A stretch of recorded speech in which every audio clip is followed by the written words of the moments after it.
Immigration শেষ করে শ্রীলঙ্কা যাবার সময় আমরা চলে আসলাম ইউসিবি লাউঞ্জে। আমরা বরাবর এই লাউঞ্জে গিয়ে থাকি, কারণ আমাদের এটা খুব বেশি ভালো লাগে।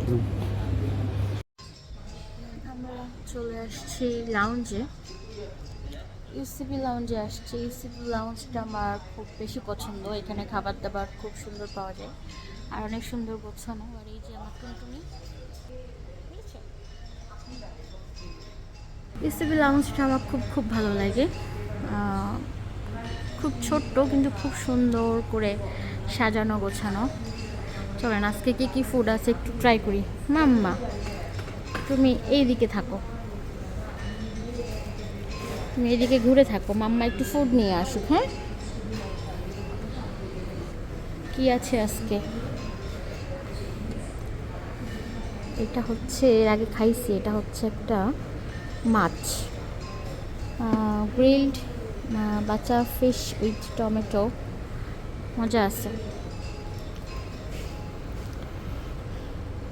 এটা হচ্ছে chicken, chicken curry Bengali style, fried rice.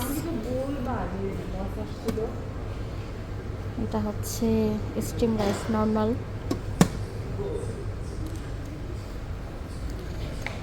Fruit কিছু লাগতো বেবির জন্য।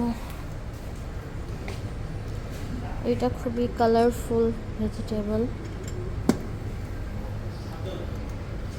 আর হচ্ছে চাউমিন। এটা চিকেন ফ্রাই।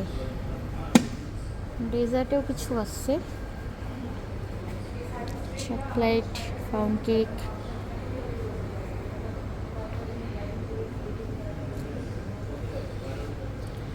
যারা কিনা লাউঞ্জ ব্যবহার করে থাকেন তারা তো সবটা জানেনই, আর যারা কিনা জানেন না তাদের জন্য আমার এই ইনফরমেশন।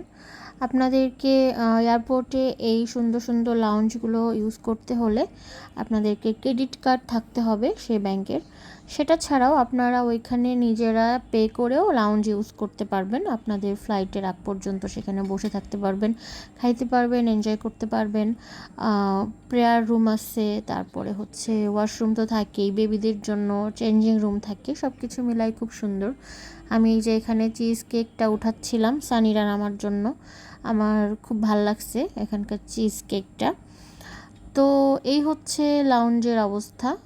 মোটামুটি একটু যদি সময় পান আপনারা অবশ্যই লাউঞ্জে চলে যাবেন। এবার চলেন, এবার খাওয়া দাওয়া করি। আমার একটু সর্দি সর্দি ছিল, এই জন্য নিয়ে আসছি একদম গরম গরম থাই স্যুপ। থাই স্যুপটা খুবই মজার ছিল, মানে একদম ফ্রেশ। এদের খাবার সাধারণত ওয়েস্টিন থেকে আসে। আর এটা হচ্ছে আমার বাকি ফুড।